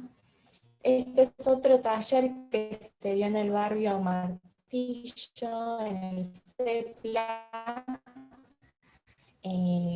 junto a jóvenes, donde se trabajó también la violencia institucional. Hicimos un encuentro en Chapalmalal, también que fue enorme, digamos con la red nacional de defensorías territoriales, una red que surgió del trabajo de militancia, de referentes de los derechos humanos en el conurbano, pero también de un trabajo increíble de familiares de personas privadas de la libertad, o familiares, digamos, de víctimas, de personas que sufrieron situaciones de violencia institucional, donde se han organizado, donde no solamente se han organizado para acompañar, digamos, o luchar o reclamar por su familiar, sino también en términos solidarios para acompañar otros casos que se iban dando en sus barrios, y así fueron generándose más de 16 equipos de atención en el conurbano bonaerense, donde quienes estaban, digamos, al frente eran estas mismas vecinas, vecinos, familiares, y eran quienes sostenían el acompañamiento y sobre todo el reclamo y poner, digamos, a disposición toda una red para acompañar situaciones muy complejas que se daban en el conurbano bonaerense. De esos encuentros que hemos hecho, que creo que fueron 3, digamos, en todos estos años, también fue una experiencia muy rica en cuanto a lo que es extensión crítica, porque nosotros éramos el grupo, digamos, de la red que veníamos de la universidad, y bueno, ¿no? Cómo salirse de esa situación de, bueno, el saber académico, iluminista, que sabe de los problemas sociales, ¿no? Y el intercambio que se generó en esos encuentros donde realmente fue un diálogo de saberes desde cómo la universidad pensaba la violencia institucional, cómo pensaba la intervención comunitaria, pero sobre todo el saber popular, ¿no? Fue una experiencia sumamente enriquecedora. También hemos articulado con una organización que se llama Asociación Pensamiento Penal, donde hemos trabajado en la difusión de una película de una mujer que fue víctima de violencia institucional también, que fue encarcelada, acusada de un delito que no cometió. Lamentablemente esta compañera María Vázquez falleció, pero bueno, había sido dada de libertad, y estuvimos acompañando también ese proceso de visibilización. Todo eso lo hicimos, digamos, en el año 2019. En el 2020 presentamos el proyecto, perdón, en ese mismo año, a raíz de esa experiencia territorial, que bueno, fundamentalmente el equipo de atención lo que hacía era recibir algunos casos, no se hacía patrocinio jurídico, sino que se llegaba no sé, si alguien recibía una notificación judicial, se acercaba al equipo y, mira, no entiendo lo que me están pidiendo en esta notificación, o también se acercaban pidiendo asesoramiento en el hecho de no sé a dónde tengo que ir porque quiero reclamar la cuota de alimentos, o sufro una situación de violencia de género, o tengo un problema con el papá de mis hijos, y bueno, quiero ir a reclamar la paternidad. Bueno, un montón de situaciones que fueron surgiendo y que el equipo, al ser interdisciplinario, iba acompañando, por ejemplo, a los establecimientos o dependencias judiciales, no con la idea de hablar en voz de, sino con la idea de acompañar y empoderar, porque también parte de lo que fue ese acompañamiento mostraba que muchas veces esa distancia simbólica y esa distancia también física, ¿no? de estos lugares de dependencias judiciales hacen que bueno, las personas a lo mejor se consideran sin herramientas para poder manejarse o no saben. A veces la información del derecho está tan encriptada que es difícil decir, bueno, ¿para qué estoy acá? ¿A quién tengo que ver? ¿Qué tengo que pedir? Y empieza a haber también toda una situación de información muy desordenada y eso genera un reboteo que hace que vayan de un lugar a otro, de una dependencia a otro, y no solucionen el problema, ¿no? Entonces ahí vamos a acompañar. También hacíamos, acompañamientos en el sentido de ir haciendo un seguimiento de cómo seguía su situación judicial o el trámite que hubiera iniciado. Hacíamos conexiones también con estos operadores judiciales con los que íbamos haciendo reuniones. Y también hacíamos red, en el sentido de que participábamos de la red barrial, articulábamos con la salita si había algún caso, articulábamos con distintos dispositivos, digamos, para facilitar no solamente el acceso a la justicia o acompañar un caso de violencia institucional, sino también para facilitar el acceso a otros dispositivos de inclusión social. De ese proyecto surgió el proyecto de notificaciones judiciales accesibles, porque notábamos que cuando se acercaban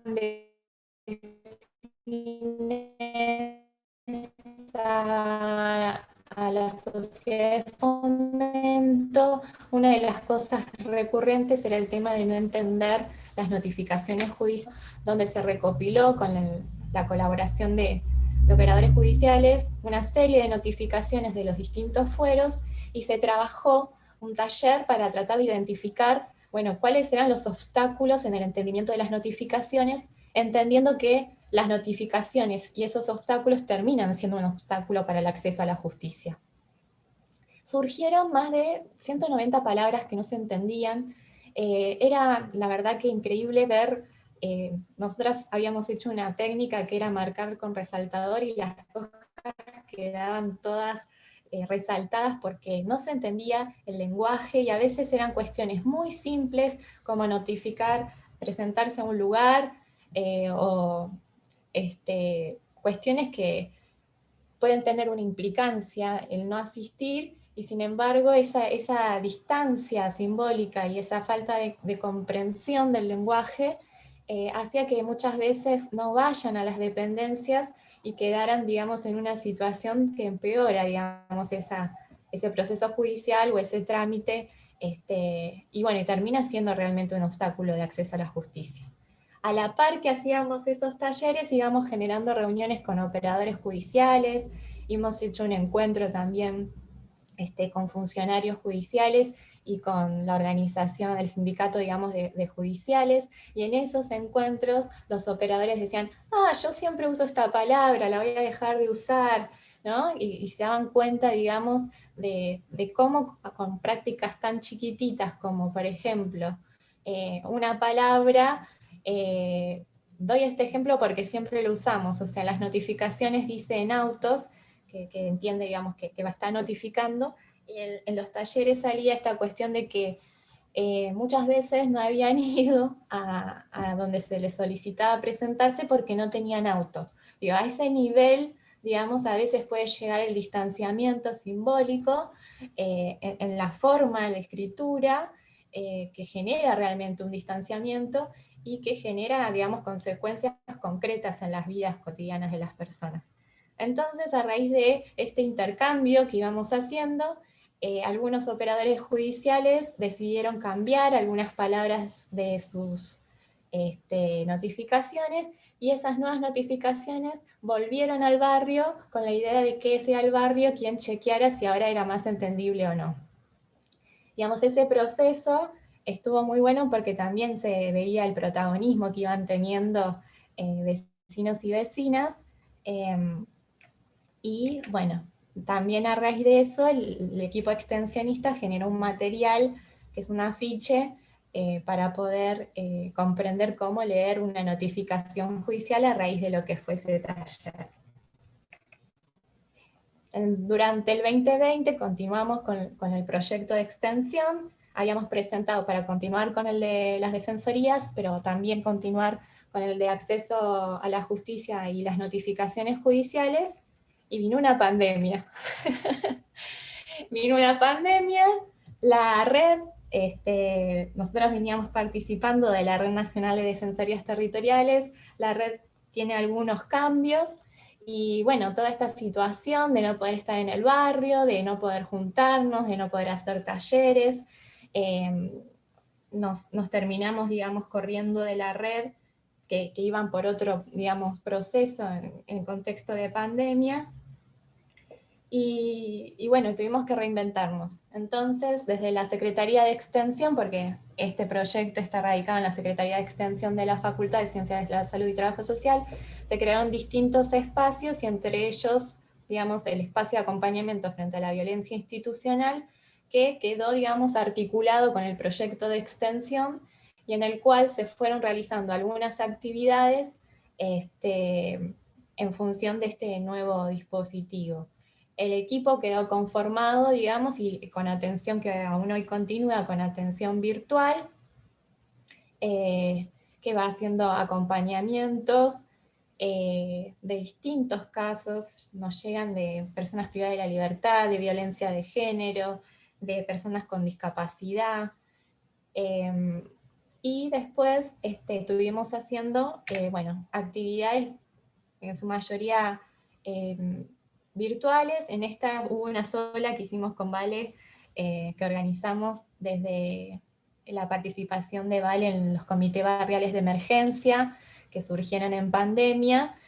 Bueno, dentro de los temas que, digamos, que surgieron en los comités barriales de emergencia a trabajar como problemáticas urgentes, salió el de la violencia institucional. Entonces estábamos con algunos referentes y referentas de esos alertas, digamos, que llaman así los comités barriales de emergencia, y bueno, tuvimos un encuentro también con la presencia de Juan Tapia, donde estuvimos viendo, bueno, qué pensaban o cómo vivían el tema de la violencia institucional.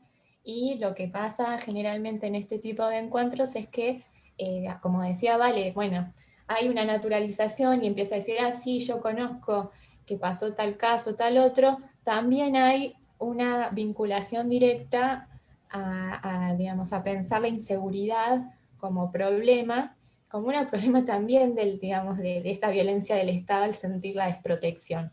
Entonces es muy complejo porque, como bueno, hay muchos actores, digamos, heterogéneos, bueno, hay que ir, digamos, conversando y tratando de construir cómo abordar, digamos, la temática sin caer, digamos, en el reclamo de más policía, porque sabemos que también más policía implica que haya más blancos o cuerpos, digamos, blancos de ese poder que hablaba Valeria recién de las fuerzas sobre los territorios, ¿no? Y también generamos materiales gráficos que estuvimos difundiendo en redes sociales y en algunos casos imprimimos, y bueno, se estuvieron entregando a los comités barriales de emergencia. También realizamos conversatorios, en uno participó también Vale, y también realizamos conversatorios y encuentros, digamos, de lo que tiene que ver con notificaciones judiciales accesibles, con distintas experiencias que también ocurrieron en Mendoza. Esperen que quiero salir de acá. Bueno, en síntesis, digamos, el trabajo, la experiencia extensionista fue abriendo, digamos, distintas puertas, pero también, digamos, fue complejizando, digamos, el concepto de violencia institucional, que en un primer momento, desde el equipo y desde lo que íbamos pensando todos, era más vinculada a la violencia policial, y luego se fue complejizando, ¿no? Y tratando también de generar un abordaje o distintas estrategias, tanto como para desnaturalizar, como para abordar también el acceso a la justicia en términos del lenguaje, o el acceso a la justicia en el sentido también de ir armando redes en el barrio para acompañar situaciones que también están alrededor de una situación de violencia institucional, por ejemplo.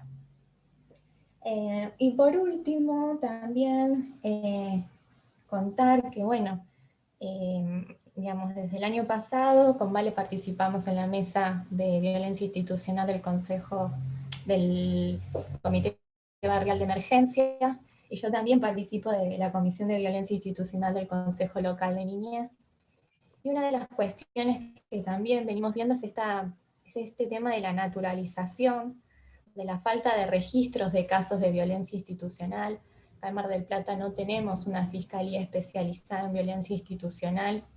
Y también, digamos, por un lado el desconocimiento que hay en relación a, bueno, qué hacer ante una situación, por ejemplo, viernes a la noche, con un pibe en un barrio, y bueno, cómo ir resolviendo y acompañando a los familiares que realmente pasan situaciones de mucha angustia, eh, de, de mucha desesperación, a causa también de esa falta de información ordenada, y de esa red, digamos, que pueda llegar a contener y acompañar en esos días, en ese momento, a esa familia.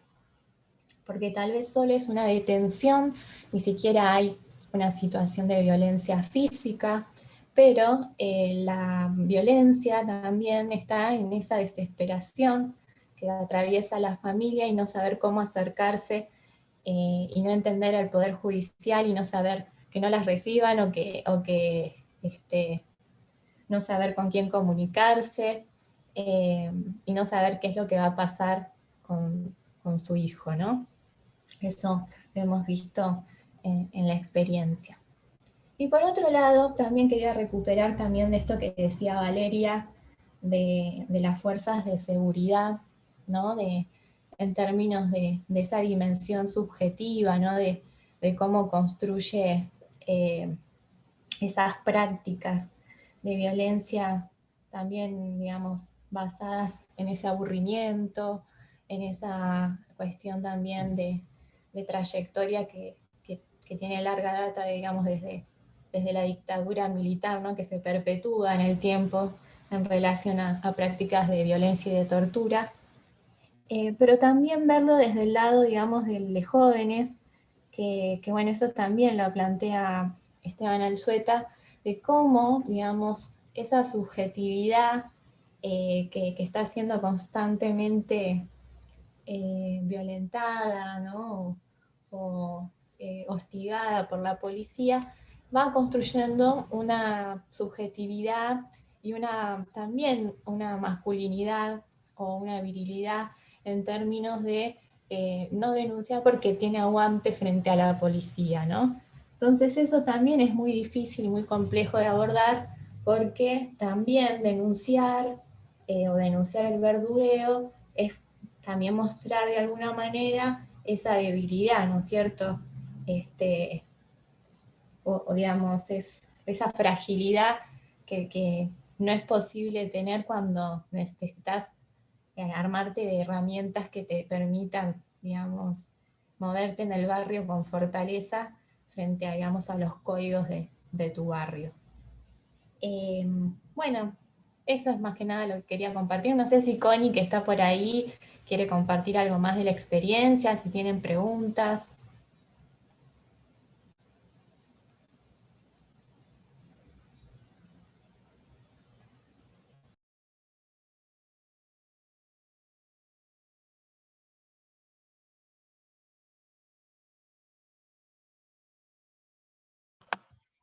Hola, ¿me escuchan? Sí, bajito, Sí, pero se te Cori. escucha. Ah, en serio, me pusieron medio mal la compu.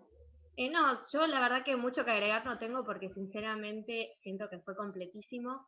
Lo que sí quiero contar y decir es que me siento muy emocionada porque veía toda la historicidad del proyecto y realmente hemos hecho un montón de cosas en diferentes ejes de trabajo, pero siempre hacia el mismo punto, que es no solamente el poder abordar la problemática, sino también el darle la voz a las personas que realmente la sufren. Por eso quiero tal vez reivindicar ese trabajo territorial que venimos haciendo que tal vez se vio, bueno, obviamente atravesado por la pandemia, pero que de alguna manera siempre nos hemos rebuscado para poder estar y poder de alguna manera seguir abordándola desde el espacio en que nos toca hoy en día. Y también, ya se dijo, pero volver a contarlo, es esto de los talleres, y sobre todo me quedé pensando en el que hicimos para, bueno, recopilar información respecto a lo que tiene que ver con el acceso, perdón, el lenguaje jurídico, cómo cuando surge la posibilidad, la gente cuenta, y lo necesario a veces de que se generen esos espacios también, porque hay muchas situaciones que son invisibilizadas, y como decían, ese miedo a contarlo, y muchas veces lo que se necesita también es un oído que sepa que después va a trabajar para poder abordarlo. Solo eso. Buenísimo, Gracias. gracias. Yo Bonito. quisiera decir algunas cositas y ya me tendré que estar yendo, porque ya era mi hija básquet. Eso pasa por ser madre, trabajadora. No, perdón, Lu, pero quería compartir algunas ideas finales, sobre todo pensando la formación de grado de trabajadores sociales. Primero, esta idea de que poder instalarlo en la agenda y sacarlo del lugar de la naturalización implica visibilizarlo, y entonces implica también salirnos del lugar cómodo de decir, bueno, si a mí no me toca trabajar directamente con la violencia institucional, no puedo hacer nada al respecto, ¿no? Me parece que ahí hay siempre un trabajo que es el colectivo, que es el territorial, que es o el de visibilizar, el de informar, el de compartir, el de buscar en los medios, que nos pone desde un lugar activo en este proceso de favorecer una sociedad más justa, más democrática, donde se vulneren menos los derechos de las personas, y me coloca a mí en un lugar activo, es un lugar donde yo, no es que solo si me toca, o solo si yo trabajo en el equipo de extensión, o en un área específica que trabaje y aborde la temática, sino que es una temática que nos aborda a todos, más allá de que a mí, mi cuerpo en particular, o mi trayectoria en particular, no haya sido vulnerada. Eso me parece que es re importante poder tener esa conciencia en esta idea del derecho como un derecho vivo, como un derecho que se construye y en el cual nosotros tenemos un lugar, ¿no? Y es un derecho que no es solo de los abogados y abogadas, que eso también es importante y que desde el proyecto hemos trabajado mucho. Si bien después tenemos que aprender cuestiones del sistema jurídico, y por eso nos formamos, por eso vamos generando redes con diferentes agentes judiciales, el derecho no es un lugar específico y solo de abogados y abogadas, ¿no? Y también poder, no sé, construir un lenguaje judicial accesible, habla de estas brechas, de ir construyendo espacios donde podamos acceder todos y todas. Entonces no es que solamente si yo estoy de derecho voy a poder favorecer o acompañar procesos en ese sentido. Después, otra cosa, porque yo no puedo con mi espíritu extensionista, es invitarles a que participen de espacios de extensión. Yo no conozco a nadie que haya sido parte de algún equipo de extensión y no se haya enriquecido un montón con la experiencia. Nuestra facultad en ese sentido ha laburado mucho y ha abierto muchos espacios, si no me equivoco hasta hace poco, y no sé si sigue estando, había una convocatoria para extensionistas. Es diferente a las prácticas de grado, tiene otras lógicas, el enriquecimiento desde otros lugares, hay diversas temáticas, así que se pueden incorporar las temáticas que quieran. En general la extensión siempre es como la tercera función menos conocida, ¿no? Siempre la investigación y la docencia tienen un rol más protagónico, y esto lo digo desde el amor que tengo por la extensión, las invito a que busquen generarse espacios donde puedan integrarse a los equipos de extensión, sean de esta facultad o de otras, pero ténganlo como parte de su formación académica, porque verdaderamente creo que los va a enriquecer desde un montón de lugares.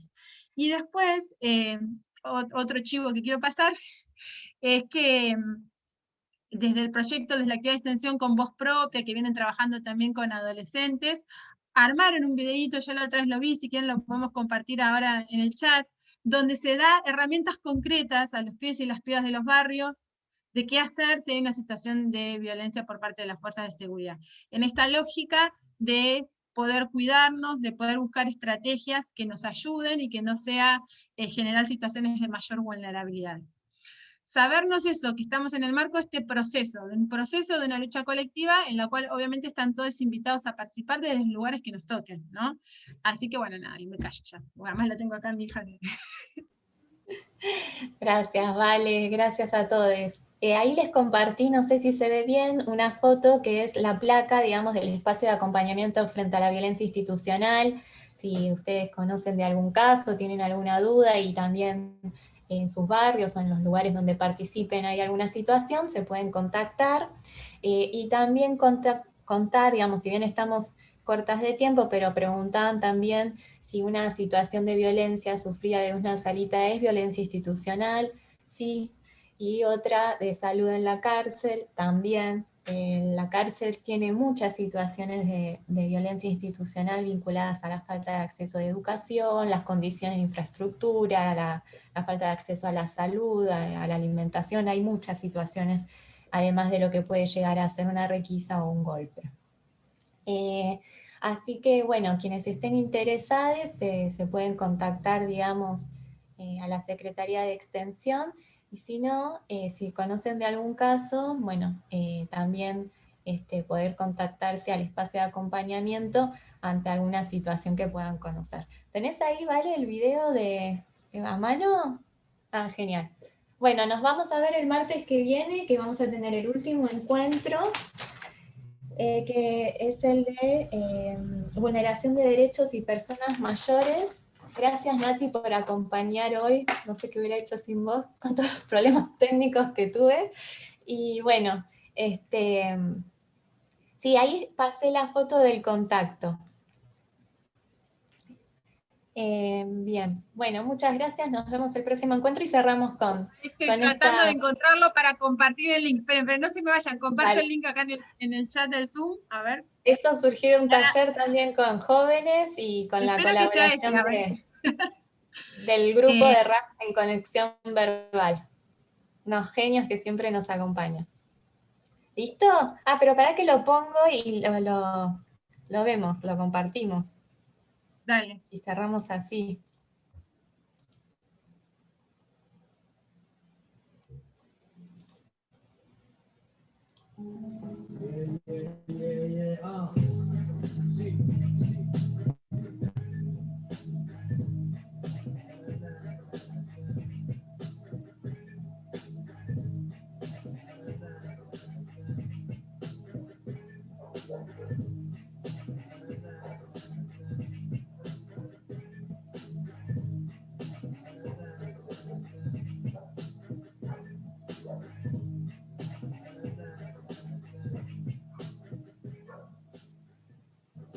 Los y las jóvenes muchas veces somos el centro de violencia policial en el barrio. ¿Sabías que la violencia institucional es cuando trabajadoras y trabajadores del Estado, con su modo de actuar o dejando que las cosas pasen sin actuar, violan tus derechos? Pueden ser fuerzas de seguridad como la policía o el servicio penitenciario, pero también otras fuerzas de seguridad como la policía local, prefectura, gendarmería o grupos de comandos especiales. También pueden ser trabajadores o trabajadoras de la justicia y salud pública. Muchas veces estamos en el barrio y nos toca de cerca una situación de violencia policial. A vecinas, vecinos, familiares, amigos, amigas, o me toca a mí. Si sos vos quien está atravesando una situación de violencia policial, mantenete con calma para evitar que la cosa empeore.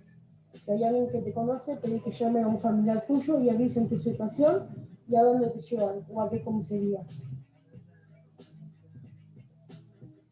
Si estás viendo la situación de abuso policial, te recomendamos que mantengas la calma para que no empeore la situación de violencia.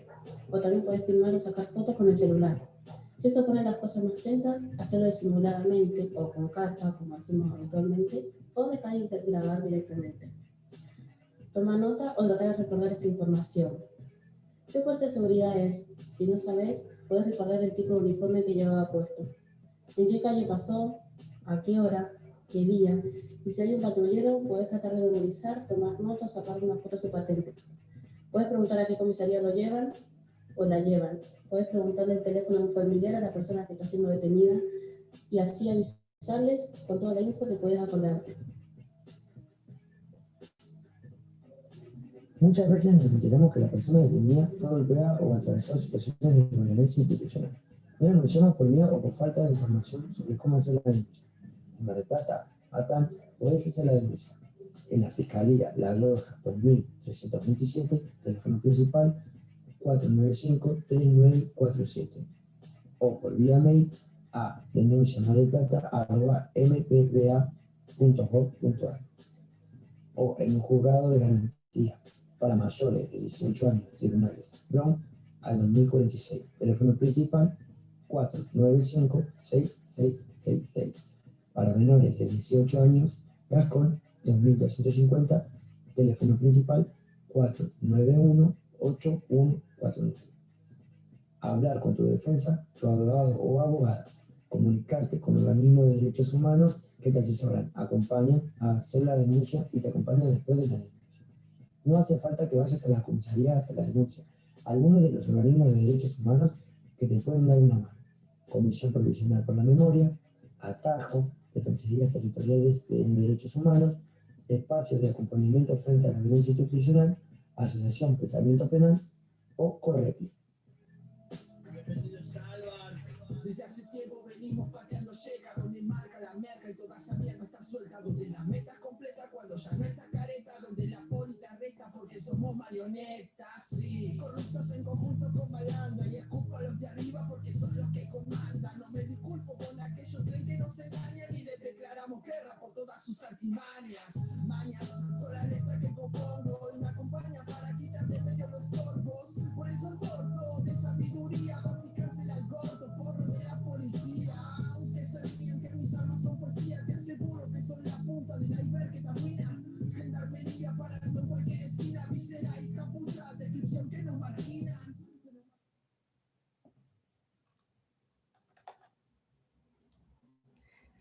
Bueno, gracias a todos. Nos vemos el próximo. Muchas gracias. Noticia a todo el pueblo.